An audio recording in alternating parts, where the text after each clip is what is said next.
Hello बच्चा party, कैसे हैं आप लोग। तो उम्मीद करता हूँ आप स्वस्थ होंगे, खुश होंगे और सबसे बड़ी बात आपका रिवीजन बहुत बढ़िया चल रहा होगा। आपके बोर्ड एग्जामिनेशन चल रहे हैं, जो हो चुके हैं वो तो हो चुके हैं, जो आगे हो गए हैं उनके लिए all the best, I am the best. ठीक है ना। तो बेटा अब जो है हम अपनी रिवीजन क्लास की जो कैटेगरी है, कैटेगरी नंबर 4 आज कवर करने वाले हैं। आज हमारी रिवीजन क्लास नंबर 6 हो जाती है। इसी के साथ हमारा अकाउंटिंग रेशियो वाला रिवीजन पूरा हो जाएगा। ठीक है बेटा, चलिए शुरू करते हैं। तो बेटा देखिए, जैसे कि हमने 3 कैटेगरी में रेशियो बनाने सीख लिए, तो हमारे लिए अभी बच्चों का काम हो जाता है इस कैटेगरी के रेशियो कैसे बनेंगे। तो समझते हैं इस कैटेगरी के रेशियो। तो आज की कैटेगरी का नाम है प्रॉफिटेबिलिटी रेशियोज। ये 4th टाइप के रेशियोज हैं। इसके बाद हमारा चैप्टर ओवर हो जाएगा। और ये जो प्रॉफिटेबिलिटी रेशियोज हैं, इनकी रिलेशनशिप होती है आपकी सेल्स के साथ इन परसेंटाइल। यानी जो भी हमारी प्रॉफिटेबिलिटी हम चेक करते हैं बिजनेस में, वो हम परसेंटाइल में करते हैं। और किससे कंपेयर करते हैं? सेल से। ऐसा रीज़न क्या है, समझिए। आप सेल करोगे तभी प्रॉफिट होगा, और जब आप सेल करते हो तो आप उसमें अपना मार्जिन आप ये पहले सोच लेते हो कि भाई मुझे इतने परसेंट तो इसमें प्रॉफिट होना ही चाहिए, तभी मैं ये गुड सेल करने वाला हूँ। नहीं तो आप सेल नहीं करेंगे ना। तो आपको अपना मार्जिन निकालना होता है, आपको अपने प्रॉफिट निकालने होते हैं। तो आप पहले से ही उसको परसेंटाइल में डिसाइड कर लेते हैं कि इतना प्रोपोर्शन जो है मेरा प्रॉफिट होना ही चाहिए इस सेल एक्टिविटी से। इसीलिए प्रॉफिटेबिलिटी रेशियोज जो होते हैं वो आपके सेल से रिलेटेड होते हैं। किस रिलेशन में? परसेंटाइल रिलेशन में। चलिए तो एक एक करके फॉर्मूला डिस्कस कर लेते हैं। इसमें कौन कौन से फॉर्मूले हैं। तो सबसे पहले नंबर पे आता है gross profit ratio. Gross profit ratio का फॉर्मूला क्या होगा बेटा? अब जैसे कि मैंने आपको बताया ये सेल से रिलेटेड है और हम जो निकाल रहे हैं, ठीक है, तो ये ऊपर आ जाएगा gross profit upon net sales into 100। देखिए अभी तक आप क्या कर रहे थे, इससे पहले वाली कैटेगरी में आपने जो ग्रॉस वैल्यू थी वो ऊपर रखी थी टर्नओवर, और नेट वैल्यू नीचे रखी थी। यहाँ पर हम वापस वैसा करेंगे जैसे हम सोल्वेंसी में करते थे कि नेट वैल्यू यानी जिसका रेशियो निकालना है वो, और आपका नेट वैल्यू यानी ग्रॉस वैल्यू नीचे आ जाएगी इनटू 100। और इस चीज़ के लिए मैं आपको एक बहुत इंपॉर्टेंट बात बताने वाला हूँ कि जहाँ कहीं भी परसेंटाइल आ जाता है, जहाँ कहीं भी परसेंटाइल आता है यानी परसेंटेज, तो परसेंटेज के साथ एक बहुत अच्छी बात क्या हो जाती है कि आपको हमेशा ध्यान रखना है, इसमें 100 का यूज होता है।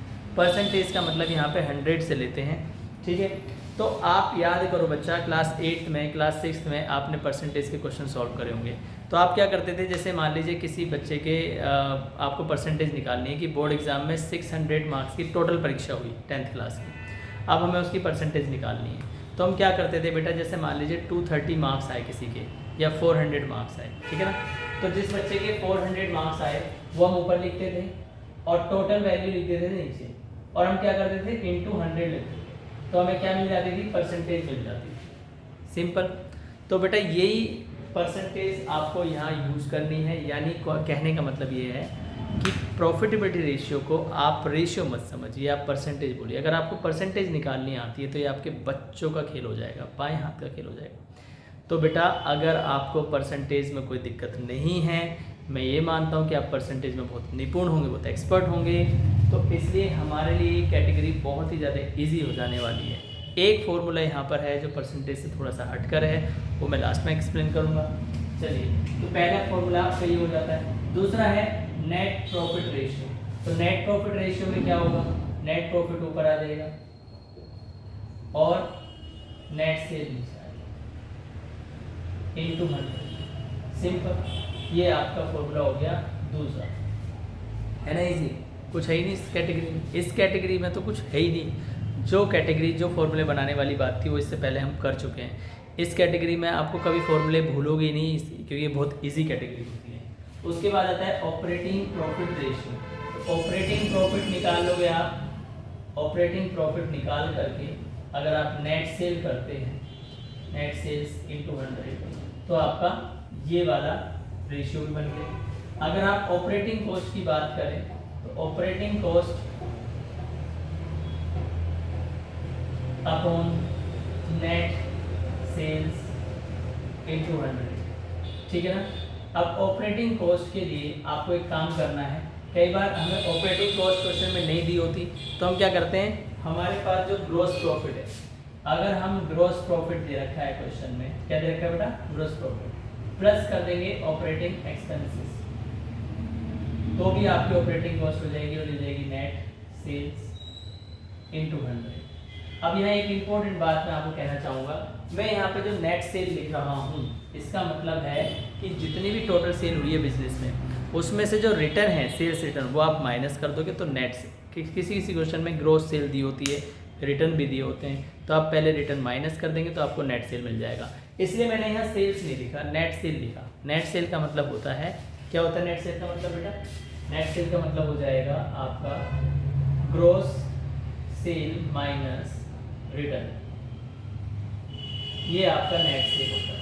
ठीक है बेटा, तो समझ में आ रहा है नहीं आ रहा है आपको, पहले ही बताइए। यहाँ तक कोई दिक्कत कोई परेशानी? ठीक है, तो इस तरीके से ये चारों फॉर्मूले हमारे हो गए। उसके बाद बात करते हैं रिटर्न ऑन इन्वेस्टमेंट की। अब ये थोड़ा सा डिफरेंट फॉर्मूला है क्योंकि यहाँ सेल यूज नहीं हो रही है, ये ध्यान देना। ठीक है, तो यहाँ पे क्या लिखा है? रिटर्न। रिटर्न का मतलब होता है प्रॉफिट। क्या मतलब होता है रिटर्न का मतलब बेटा? प्रॉफिट। और किस पर? इन्वेस्टमेंट पर। और इन्वेस्टमेंट का मतलब क्या होता है? कैपिटल। तो इसका मतलब है कैपिटल पे होने वाला प्रॉफिट, कैपिटल पे होने वाले प्रॉफिट का रेशियो। देखिए दोबारा समझिए, रिटर्न ऑन इन्वेस्टमेंट आरओआई बोलते हैं इसको। इसको रिटर्न ऑन कैपिटल एम्प्लॉयड भी बोलते हैं। Return on capital employed, ROCE, return on capital employed, यानी कितनी बिजनेस में कैपिटल लगी हुई है उस पर हमें कितना मार्जिन निकल के आ रहा है, that is called return on investment, that is called capital, return on capital investment, capital employed. तो ये देखो प्रॉफिट ऑन कैपिटल, इसका फॉर्मूला क्या बनेगा? अब देखो रिलेशन है, अब हमें क्या करना है, हमें सब जगह पता है कि प्रॉफिट ऊपर आता है, तो यहाँ पे प्रॉफिट आ जाएगा अपॉन कैपिटल आ जाएगा, सिंपल। इतनी बात आपको ध्यान रखनी है, बस एक चीज ध्यान रखनी है कि अब प्रॉफिट कौन सा आएगा? प्रॉफिट आएगा बिफोर,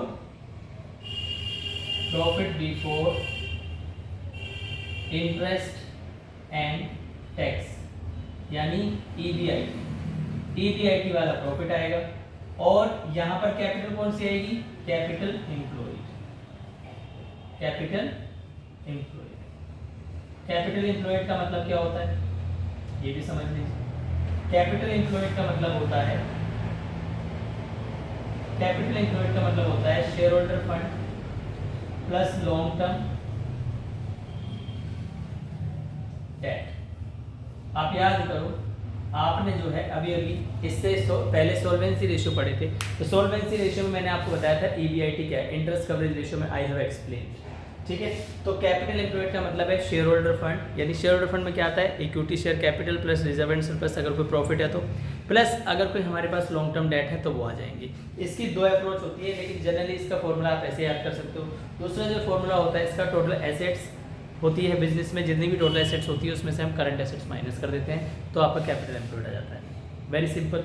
तो ये है आपका प्रॉफिटेबिलिटी का स्ट्रक्चर। मैं उम्मीद करता हूँ आपको फॉर्मूले याद नहीं बनाने आ गए हैं भैया, और आपके लिए फिंगर टिप्स हो जाएगा। तो बेटा इसी के साथ हमारी अकाउंटिंग रेशियो वाली सीरीज पूरी खत्म होती है, यानी we have completed accounting ratios completely, we have revised, we have learned how we have created the formulas, we have learned what are the respective questions we have to solve. Okay, so this all we have discussed. Now at the last I want to summarize this whole thoroughly chapter as a keynote so that you could remind everything for your examination. तो बेटा देखिए ये बहुत important चीज़ है। Accounting ratio को पूरे chapter में हमने 3 कैटेगरी के रेशियो पढ़े, जिसमें मैं बोल रहा हूँ सॉल्वेंसी, फिर बोल रहा हूँ एक्टिविटी, फिर बोल रहा हूँ आपका प्रॉफिटेबिलिटी। तो देखिए इसकी एक इक्वेशन बनाई है मैंने, इस इक्वेशन को आप हमेशा ध्यान रखेंगे। Up down up the margin, I repeat up down up the margin. अब इसका रिलेशनशिप किससे है? Solvent turnover for increasing the profit, यानी ये डेफिनेशन बनाई है मैंने आपको। पूरे चैप्टर को, पूरे फॉर्मूला कैसे आपने बनाए हैं उसको कैसे याद रखना है, कभी अगर भूल जाते हो, कंफ्यूज हो जाते हो कि कौन सी वैल्यू ऊपर आएगी कौन सी नीचे, उसके लिए इक्वेशन है। तो इक्वेशन क्या है? Up down up the margin. देखिए बिजनेस में क्या होता है? अप डाउन होते हैं, ठीक है। और अप डाउन क्यों होते हैं बिजनेस में? ताकि हम अपने प्रॉफिट को इंक्रीज कर सकें। बिजनेस में अप डाउन एक्टिविटीज़ चलती हैं, जिसकी वजह से हम काफ़ी स्ट्रगल करते हैं और जो है अपनी एक्टिविटीज़ को अप करने के लिए, अपने प्रॉफिट को अप करने के लिए काम करते हैं। तो इसलिए इसका रिलेशन है up down up the margin. I repeat up down up the margin, यानी हमें अपने मार्जिन को अपग्रेड करने के लिए बिजनेस करना होता है और बिजनेस में होते हैं अप डाउन, ऐसे याद रहेगा। अब इसको 3 कैटेगरी में मैंने डिवाइड किया है। अप का मतलब है सोलवेंट, डाउन का मतलब है टर्नओवर, अप द मार्जिन का मतलब है फॉर इंक्रीजिंग द प्रॉफिट। अब इसको एक डेफिनेशन में प्रो दिया। डेफिनेशन क्या है? Solvent turnover for increasing the profit. अब देखिए बिजनेस में प्रॉफिट इंक्रीज करने के लिए हमारी जो टर्नओवर है, हमारी जो सेल है, वो इतनी होनी चाहिए ताकि हम अपनी पेमेंट कर सकें। Very simple, I should repeat once more. Business में हमें सेल करनी होती है अपनी पेमेंट करने के लिए, ठीक है। तो यहाँ मैंने डेफिनेशन बनाई है, solvent turnover for increasing the profit. Solvent turnover for increasing the profit मतलब हमें अपने प्रॉफिट को बढ़ाना होगा, उसके लिए हमें सेल करनी होगी ताकि हम जो है अपने बिजनेस की जो पेमेंट है वो कर सकें। ये पूरे चैप्टर को याद करने का एक छोटा सा मंत्र है बेटा, ठीक है। तो मैंने पहले से ये फॉर्मूले के लिए है, ये जो मैंने बताया है, this is the only formula. ये फॉर्मूला कैसे बनेगा? Up down up the margin से आप फॉर्मूला बनाएंगे। और कितनी कैटेगरी के रेशियो आपने पढ़े हैं? Solvent, turnover for increase the profit, यानी 3 ही कैटेगरी हैं, सॉल्वेंसी, फिर है आपका टर्नओवर और फिर है आपका प्रॉफिट। ये 3 ही कैटेगरी हमने पढ़ी हैं। सॉल्वेंसी में 2 कैटेगरी हैं, एक लिक्विडिटी, फिर हम दूसरी को लॉन्ग टर्म सॉल्वेंसी को सॉल्वेंसी रेशियो बोल रहे हैं, ठीक है। बट याद करने के लिए, क्योंकि दोनों का रिलेशन सेम है, सॉल्वेंसी में शॉर्ट टर्म और लॉन्ग टर्म में कॉन्सेप्ट एक ही है, इसलिए मैंने उसको एक रखा है। अब देखिए यहाँ पे अगर आपको फॉर्मूला डिजाइन करना है तो सॉल्वेंटी में क्या होगा? कंपेयर वैल्यू ऊपर आएगी और कंपेरेबल नीचे आएगा, यानी जिस चीज को आप कंपेयर कर रहे हो, जैसे करंट एसेट्स को हम कंपेयर कर रहे हैं किससे? करंट लायबिलिटीज से, तो हम करंट एसेट्स ऊपर लिखते हैं, करंट वैल्यू ये आपका करंट लायबिलिटीज नीचे लिखते हैं, तो इसीलिए इसका फॉर्मूला हो जाता है C/CL, ठीक है। फिर अपने टर्नओवर में क्या पढ़ा कि जो हम कंपेयर कर रहे हैं, कंपेयर जिससे कर रहे हैं वो ऊपर रहेगा, जिसको कंपेयर कर नीचे। अब हम स्टॉक को कंपेयर कर रहे हैं सेल से, तो यहाँ पर टर्नओवर यानी सेल ऊपर आ जाएगा, यानी कॉस्ट, और नीचे आ जाएगा एवरेज इन्वेंट्री, है ना बेटा। तो ये हमने इसका आपको एक जुगाड़ बना के दिया है। अगर आप इस टेबल को याद कर लेते हो तो बेटा एक भी फॉर्मूला भूलोगे नहीं, और सबसे इंपॉर्टेंट बात है पूरे मार्क्स उठा लोगे आप इस टेबल को याद करके, ठीक है। फिर है आपका नेक्स्ट है कंपेयर वैल्यू। अब प्रॉफिटेबिलिटी में हम क्या कर रहे हैं? जीपी को कंपेयर कर रहे हैं सेल से, तो वहाँ पे कंपेयर किससे कर रहे हैं? सेल से। देखो यहाँ पे हम सेल से कंपेयर कर रहे थे, किसको? प्रॉफिट को। यहाँ पे हम कॉस्ट को कंपेयर कर रहे थे, किससे? स्टॉक को, ठीक है। ये मैंने आपको हिंट के लिए लिख दिया है ताकि आप याद कर लें इसको। तो ये बेटा टेबल बहुत बढ़िया है। और दूसरी बात, आपसे कई बार शॉर्ट में क्वेश्चंस पूछे जाते हैं, तो आपको पता होना चाहिए कि अकाउंटिंग रेशियो एक तरीके का टूल है एनालिसिस का। इससे हम क्या करते हैं? फाइनेंशियल स्टेटमेंट को एनालाइज करते हैं for the purpose of comparison. तो वही मैंने लिखा है, a tool of analysis for comparison of accounting terms of financial statement, यानी अकाउंटिंग रेशियोज क्या है करके उसका डेफिनेशन, उसका मीनिंग आप शॉर्ट में याद कर सकते हैं, ताकि कई बार पूछा जाता है कि क्या है करके, टूल क्या है, तो आप उसका आंसर कर सकते हैं। तो बेटा ब्रीफिंग कर दी है मैंने पूरे चैप्टर की। ये गुरु मंत्र है, यानी ये मंत्र है, मंत्र, इसको आप याद कर लेना बेटा। अगर आप इस मंत्र को याद कर लेते हो, ठीक है, तो आपका ये फिंगर टिप्स पे हो गया चैप्टर, ठीक है बेटा। अब न्यूमेरिकल आप खुद करेंगे, मैं आपको कुछ इंपॉर्टेंट न्यूमेरिकल वर्कशीट बना के डाल दूंगा। प्रॉफिटेबिलिटी की और अकाउंट एक्टिविटी की दोनों की वर्कशीट एक ही होगी, एक ही वीडियो के साथ मिल जाएगी आपको, ठीक है।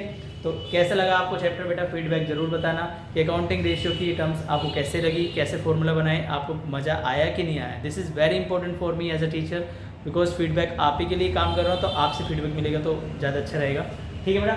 तो इसी के साथ हम विदा लेते हैं और हम अब नेक्स्ट चैप्टर के लिए मिलते हैं बिजनेस स्टडीज़ में, ठीक है। तब तक के लिए खुश रहिए, आबाद रहिए, और बेटा all the best, I am the best, कभी मत भूलिए, अपनी पेपर की तैयारी करते रहिए। इसी के साथ हम विदा लेते हैं और अगली वीडियो में मिलते हैं। So this is meanwhile, this is vijay.com logging out, until meet again, bye bye.